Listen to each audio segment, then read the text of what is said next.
Okay, hello everyone. Hi, thank you all for coming today. I know the parking outside is a little weird, so we're all getting used to it. Um, but hello, if you don't know me, I'm Samantha, the lead educator at the Historical Museum, and welcome to September Senior Wednesday. Our Senior Wednesday program is every January through October at 10 a.m. on the fourth Wednesday of the month. A related museum tour will follow the program, and it is hosted by the museum and its friends group, and generously funded through the Charles and Joanne McElwain Foundation. And today we are delighted to welcome KRYSTI Goering, sorry. With more than 20 years in higher education, KRYSTI has led initiatives in student success, technology, and administrative modernization, and has worked as a solutions engineer helping public sector and higher ed clients connect complex technologies to real-world needs. She's currently pursuing a PhD in the history of gender and communications technology, bringing a critical lens to how we design, implement, and tell stories of innovation. So please welcome KRYSTI.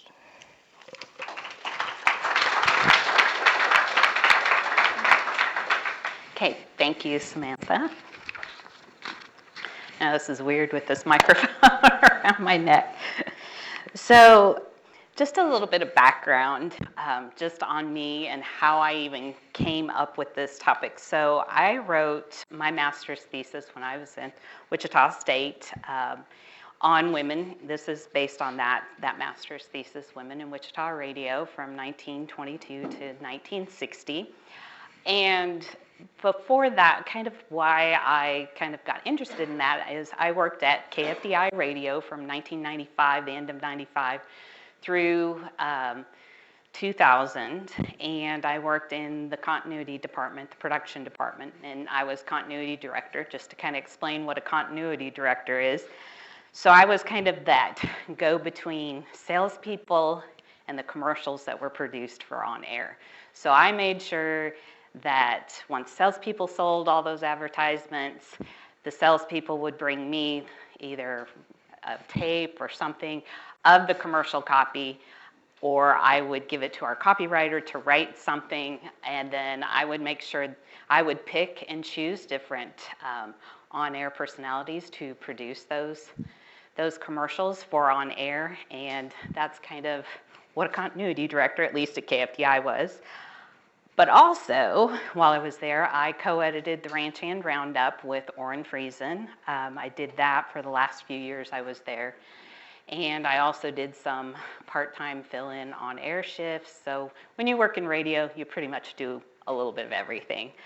After that, I went to work for Intercom Radio for just a year. I was promotions director for KFH, KNSS, and KQAM when Intercom had KQAM, which were the sports and news talk stations. I also primarily was the promotions director for the Oasis, the smooth jazz station that Wichita had briefly.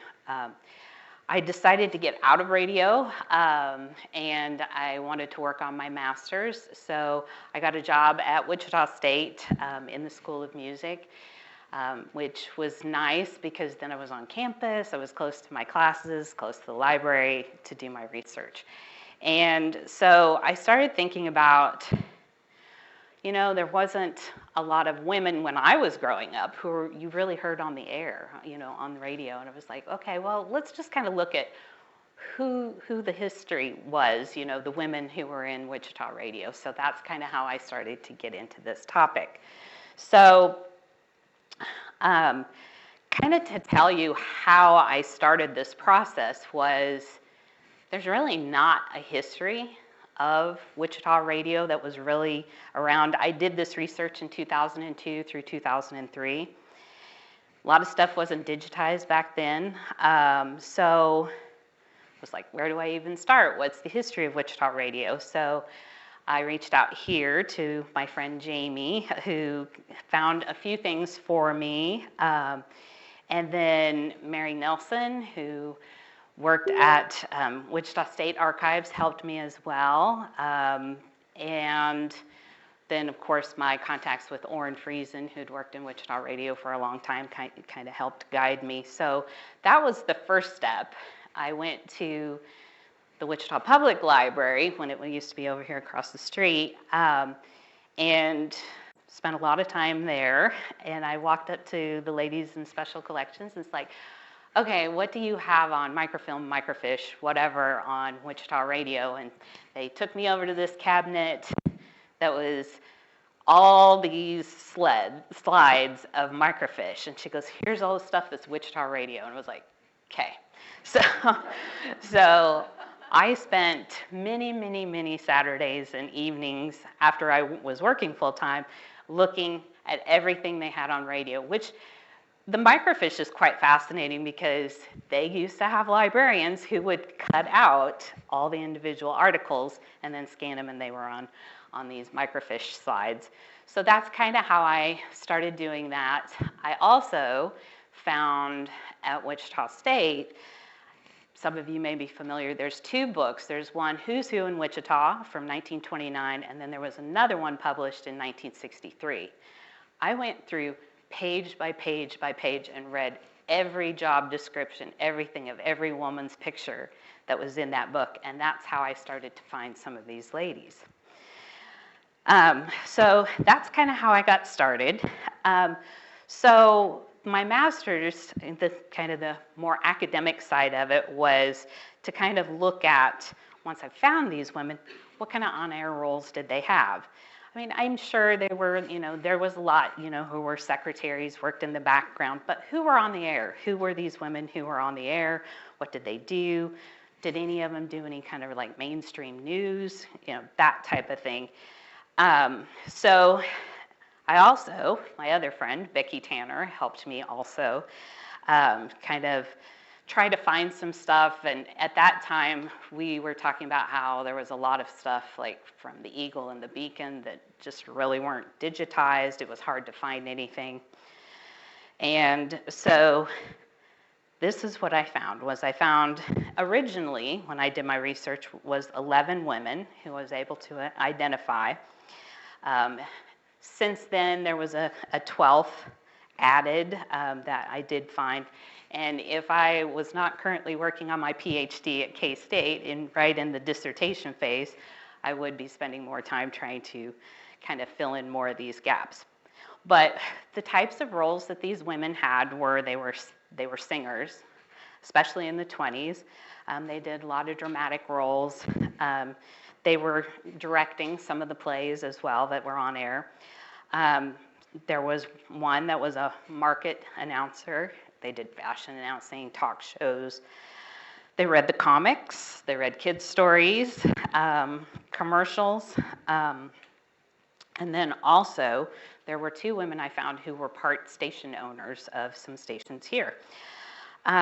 So most of these programming roles were definitely targeted to the women listeners. And none of them that I found really assumed any real news positions.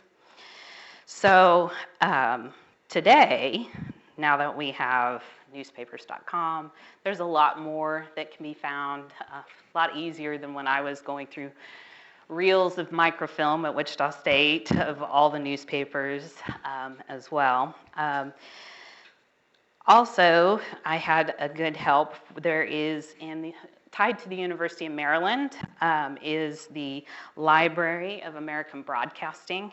I got to be really good friends with an archivist there who searched through everything they had to try to help me find some stuff, and we did. There's also a woman, a historian named Donna Halper. She has written a book called Invisible Stars. It's a really good book. She traces early radio across the U.S., looking at the different types of things that women did in radio, who they were.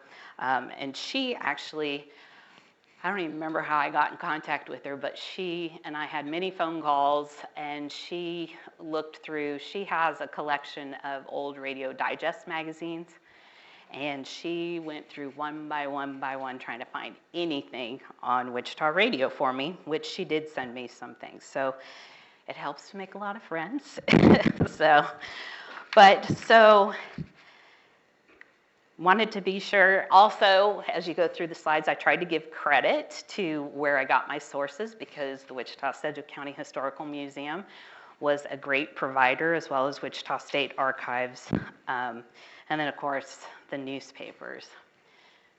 So the first woman I found to kind of hit the air, the earliest, is Sue Webb Fulton. So Sue came to Wichita as a young girl. She sang in church choirs, and she began touring with a choir out of Kansas City. And she was discovered there, and when she was discovered, she was around 16 years old, and she started singing and got signed to sing with the Metropolitan Opera for a season. She was also a student at the Chicago Musical College, and she also studied here in Wichita with Thurlow Lawrence, who was a big part of Wichita State. And then when KFH went on the air, Sue was actually singing in the choir that opened up the original broadcast for the station when it went on the air as KFH, and that was around 1926-ish. So the various roles that she had, and I'll show you some more pictures. These are actually here in the archives at the museum. These are some of her publicity photos, which I thought were absolutely fantastic.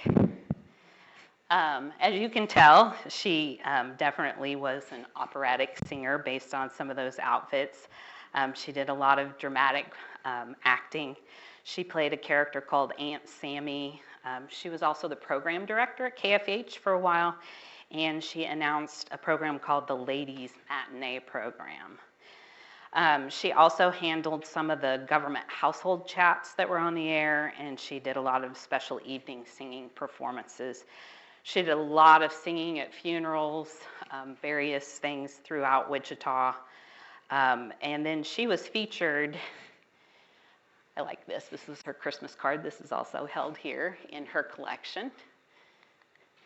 And this is a publicity shot that I actually found on eBay that I own. And this is from the 1930s, and she was featured in Radio Digest magazine, which is a U.S. Magazine on radio, and she was termed the Nightingale of the Southwest. And every time she'd go out and tour and she'd go back to KFH, she received tons of fan mail, was showered with a lot of flowers, and then once again, she has a lot of things here. It's not huge, but she does have her personal papers and a scrapbook here at the museum. So the next woman I found, or girl I should say, is Mary Catherine Fox. She was the daughter of J. Leslie Fox, who was the general manager at KFH Radio. She was known as Mary Catherine, the little story lady on KFH, and she actually started in 1926. And she would broadcast from 7:30 to 7:45 on Monday and Wednesday evenings, reading stories to kids before they went to bed. When she was broadcasting, she was a student at Wichita High School, now East, and she was only 15 years old when she started broadcasting. And she would do all the character voices when she read the stories, and she also received just hundreds of letters from children who really enjoyed reading her stories. So the next woman I found is Frances Lowen, and I really think she's a very interesting character in radio. So many of you are probably familiar with, agricultural reporters like Larry Steckline, Rex Childs, who was on KFDI. Well, Frances was the first one of the first ones to actually do that kind of market broadcasting. She was an assistant secretary with the Wichita Board of Trade, and when the Wichita Board of Trade in 1927 started broadcasting their reports on KFH. And so I love this newspaper article, Wichita Girl, Only Woman Broadcaster in the World, which I think is a little overstatement. It really, if you read the story, it says that she was the only woman market broadcaster in the United States. But she attended Fairmount College. She finished up at KU. She once again also received a lot of fan mail. The farmers loved her. They wrote letters that they just, enjoyed listening to her on the radio. But I did find in some newspaper articles that before Frances, in around 1922, the assistant secretary at the Board of Trade was Louise Avey, who actually was broadcasting the market reports.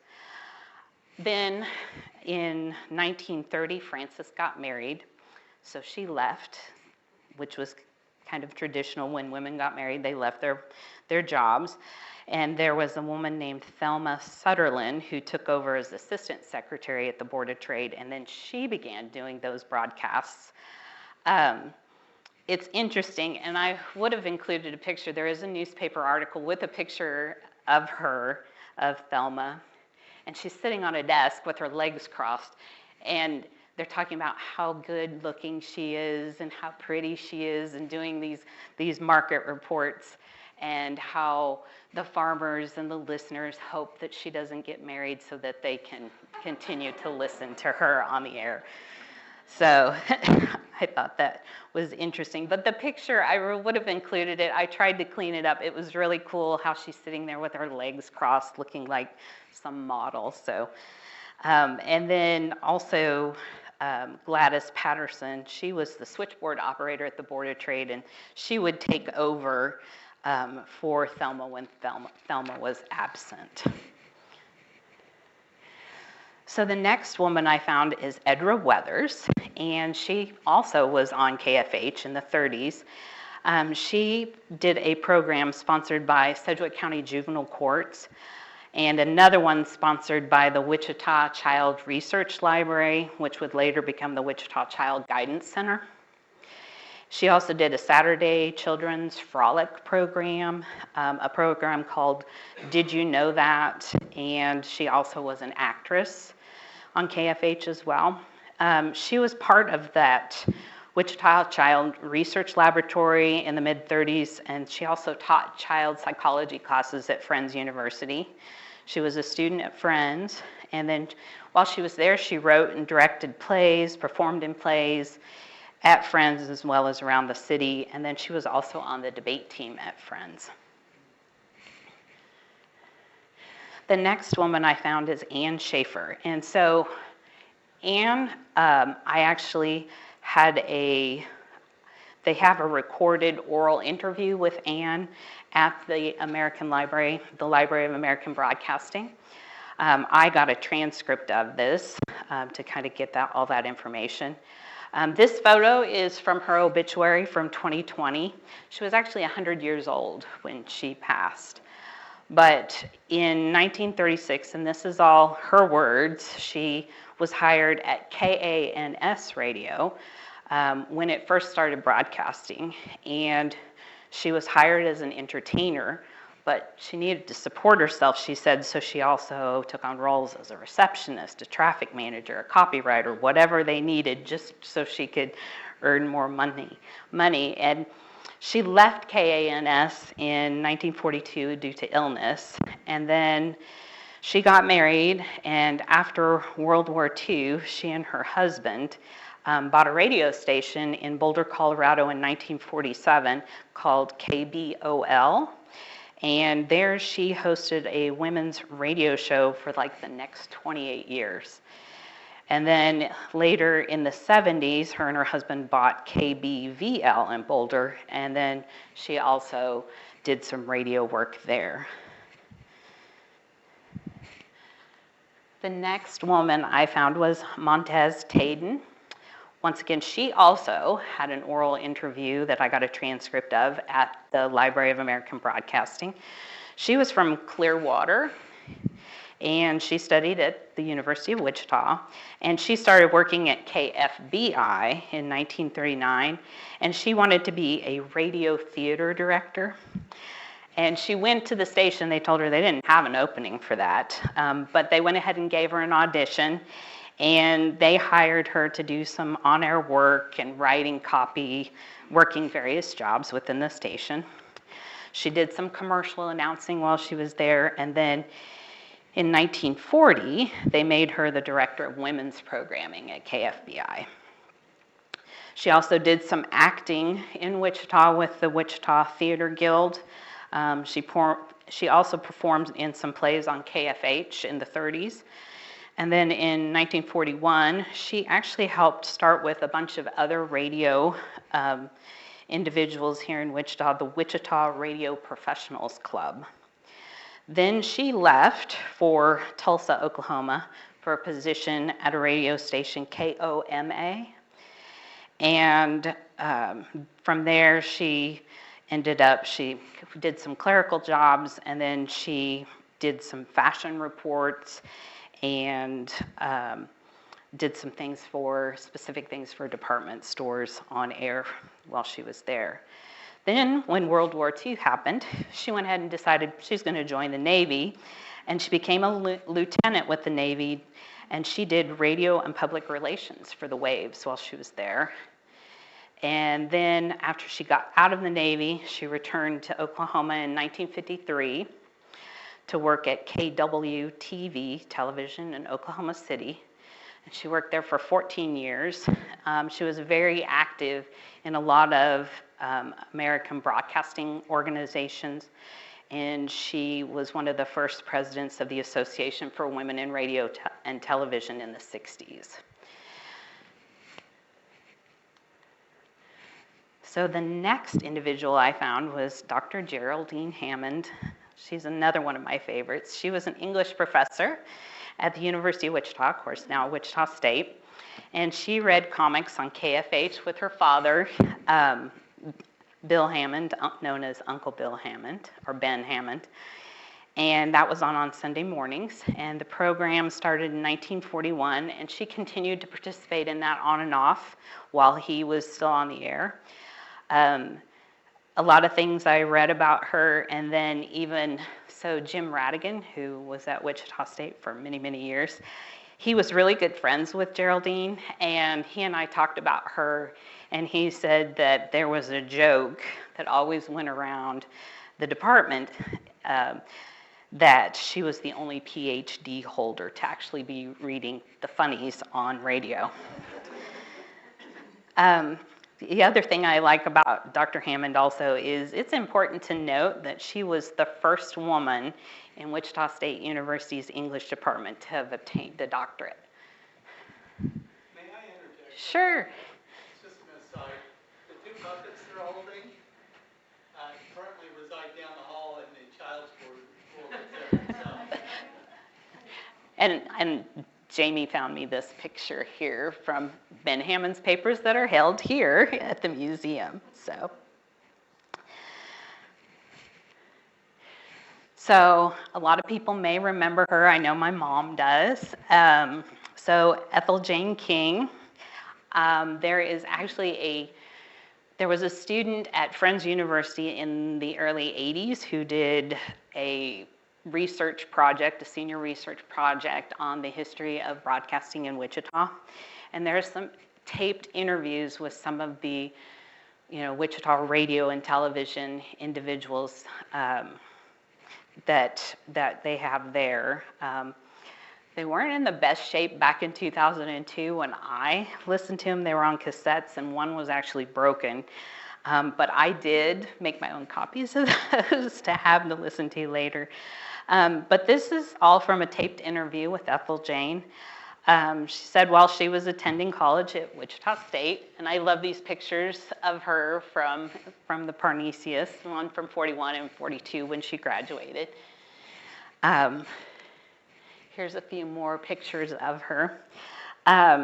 So she hosted a show called Ethel Jane's Notebook, which in her words was a, quote, typical women's show with recipes, women's news, fashion tips, that type of thing. She said she also did some clerical work for the station while she was there. And then in 1943, she and her husband left and moved to California, where she worked at CBS Radio as a secretary. And then she had parts in radio shows, such as Agnes Moorehead's show, Sorry, Wrong Number. It is interesting to note she was Ethel Jane Myers before she was married. She was also Ethel Jane Zirkle, so if you look her up at the Eagle on newspapers.com, you can find her as Zirkle, and then, of course, Ethel Jane King. She came back to Wichita in 1945, went to work at KFH, and started the Ethel Jane's Notebook program again. And then, of course, and this picture is of her at Cake TV. In 1954, she went to work for Cake and hosted her women's program there, and was actually the first voice and face seen on Cake TV when it began broadcasting. She said, in her words, in the 1960s, she left radio because the programming was changing. She just didn't like it anymore. And so in 1966, she went to work for Wichita State, the Alumni Association, and worked there until she retired. The next woman is Marie McDonald. So in the 30s and 40s, she was a touring dramatic performer with her husband. In 1943, they came to Wichita, and she wrote for the Wichita Eagle and the Beacon newspapers. And then in 1949, she joined the staff at KFBI Radio and was the director of women's activities. And here's a picture of her, and her program was called The Women's Page of the Air. And those were all the types of topics that were covered on her show. She also covered the feminine farm interests and events within the region. And then in 1950s, she announced a program called Farm Ladies, and that was part of the Farm and Home Hour on KFBI. She left KFBI and went to work for KFH for a while, and she was the Associate Program Director and Director of Public Service there, which she did until the late 50s. She's also listed in the United States Who's Who in Radio in 1953. And in her spare time, she conducted classes in playwriting. She was a social editor for the Wichita Eagle, and that, which I mentioned before, she began that in 43. She was the women's page editor for the Beacon, which she started doing in 1949, and did women's activities and on-camera personality at KRYSTI TV, and that was around 1956. And after that, she wrote for The Active Age for many, many years. And then she also did character performances at Cowtown, doing different historical figures, female figures from early Wichita. The next woman I found was Barbara Babbitt, and she was hired at KWBB, which was owned by the Wichita Beacon, in 1951. And this is the best picture I got of her in microfilm from the Beacon. And she was a host of a homemaking program called Kitchen Party. She was also the director of women's activities and programs.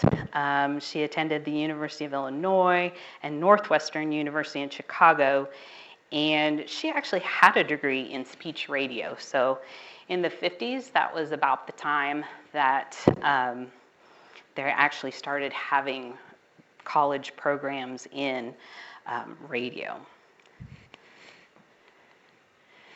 The next woman I found is Lou Allman.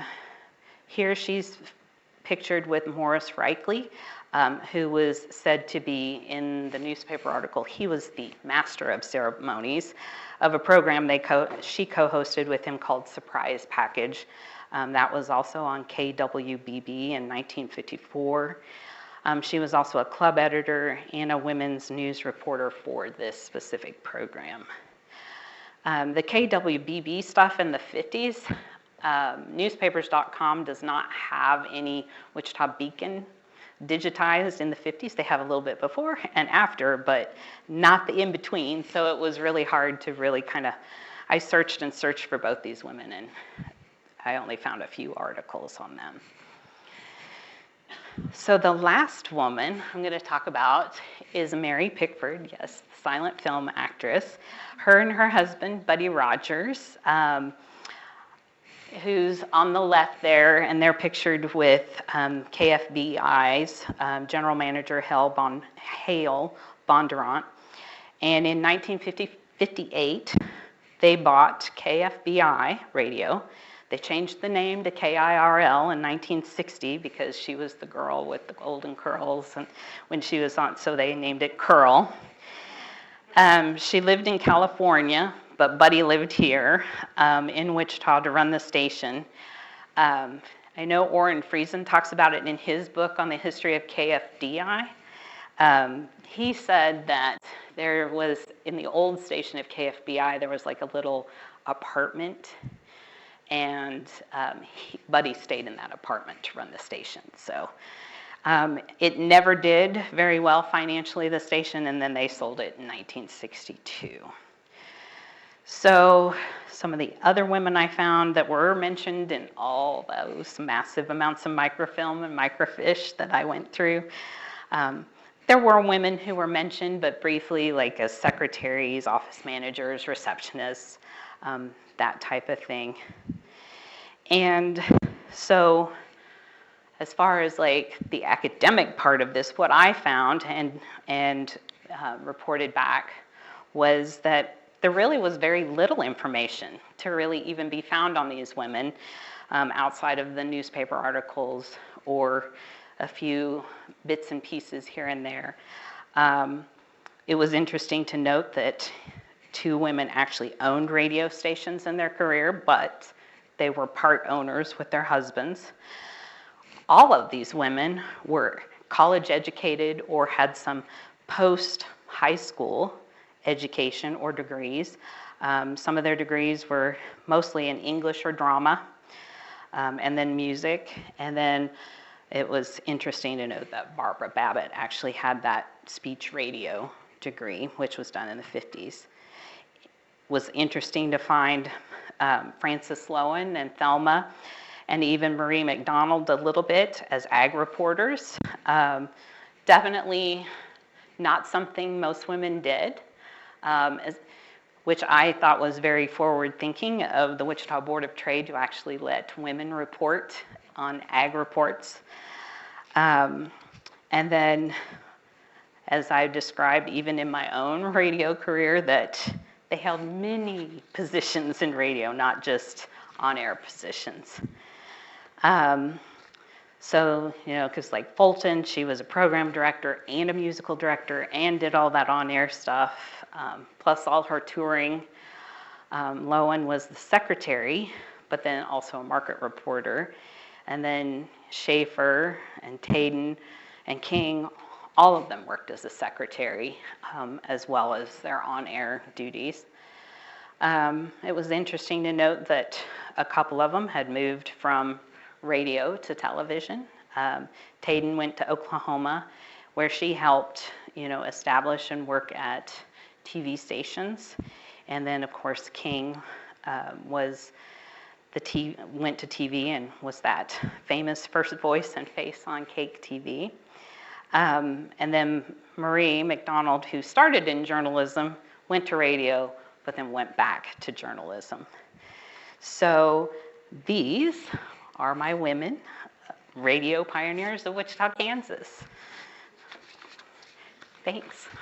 I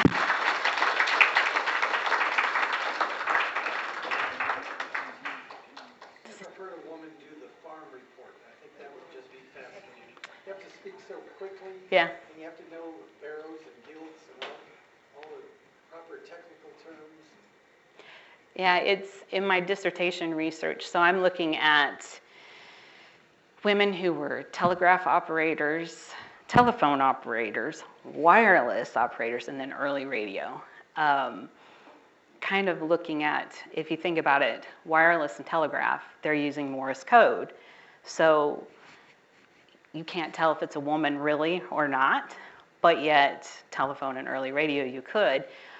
And so there were a few women telegraph operators who did agricultural farm market reports, in their job.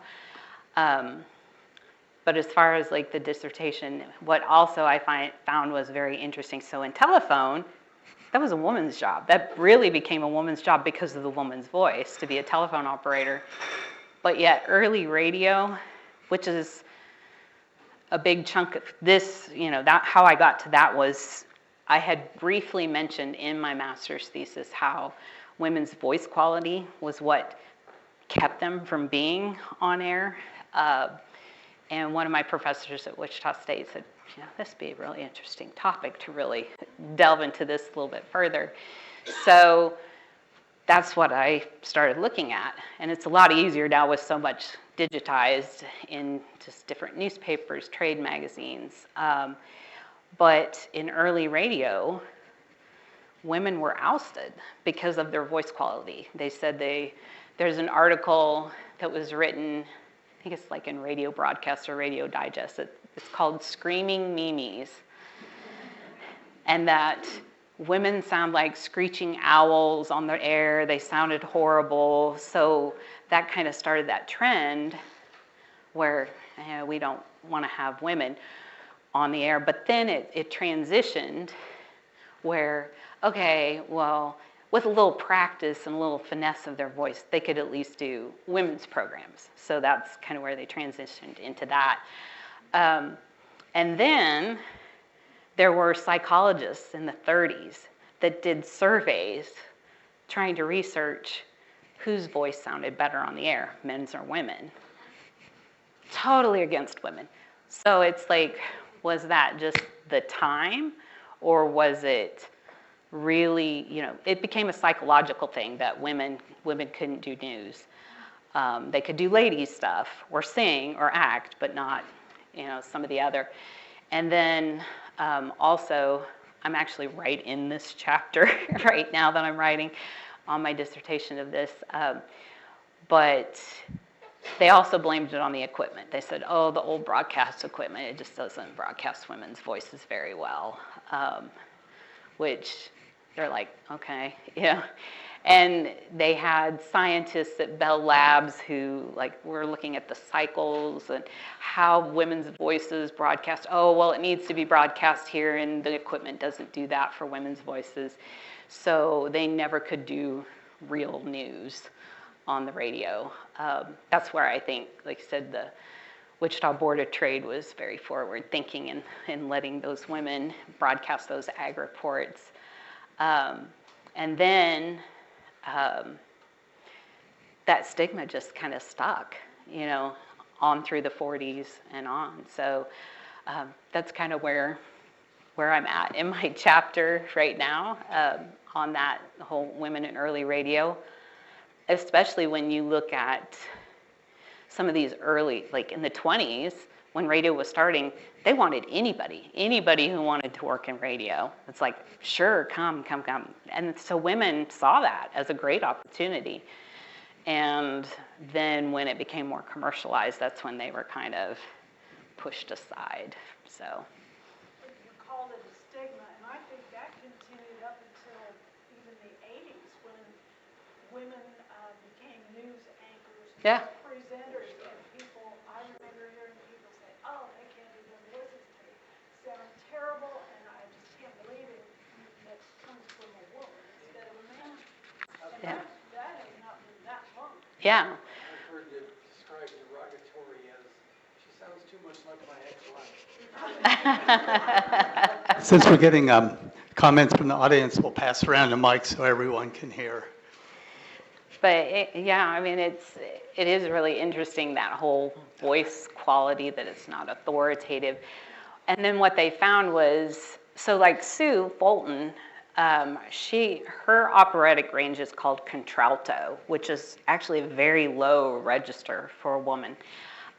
So that was also in some of the research. I found that because she had that lower voice, she was okay on the air because she had that lower register that sounded better. There was, like I said, there was a a speaker maker, a loudspeaker maker that was a German scientist. I read this article, and he was trying to create a speaker that would broadcast a violin or cornet. Those are high-pitched instruments, or can be. Said, oh, it did really well broadcasting those, but not a woman's voice. It still wouldn't do a woman's voice. So it's like, okay. So it's just very interesting. And I know there was even, some later, like the 80s, women still, couldn't, like you said, they still couldn't get on the air to really do news. I remember years ago I saw Anita Cochran. She did a talk when I worked at Wichita State for the Women's Association, and she talked about how nobody cared what she said, they just cared what her hair looked like and how she looked.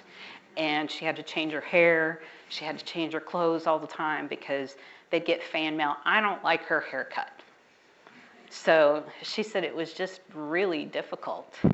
And I mean, that's not that long ago, so. Any other questions? Here's a mic. I'll pass it around if someone has another question. Okay, here we come. Now, use your best radio voice. Yes, use your best radio voice. This isn't really a question, but I majored in radio broadcasting, and I know what you mean by working in radio stations, you do everything. Because we would write the commercials, and then we would go into the next studio and record them, and then we would turn down on our next shift and be on the air and play them, and you just, at a smaller radio station, you just did everything. But you learned a lot. Yeah. And you don't get paid very much. No, not at all. You just got to really love it, isn't it? Mm-hmm. And then, because I was news director at a couple of stations, and so I would go out and interview everybody and get all the city commission meetings and everything, come back and write the story, and then, again, do the news on the air, and you just did everything. But it was fun.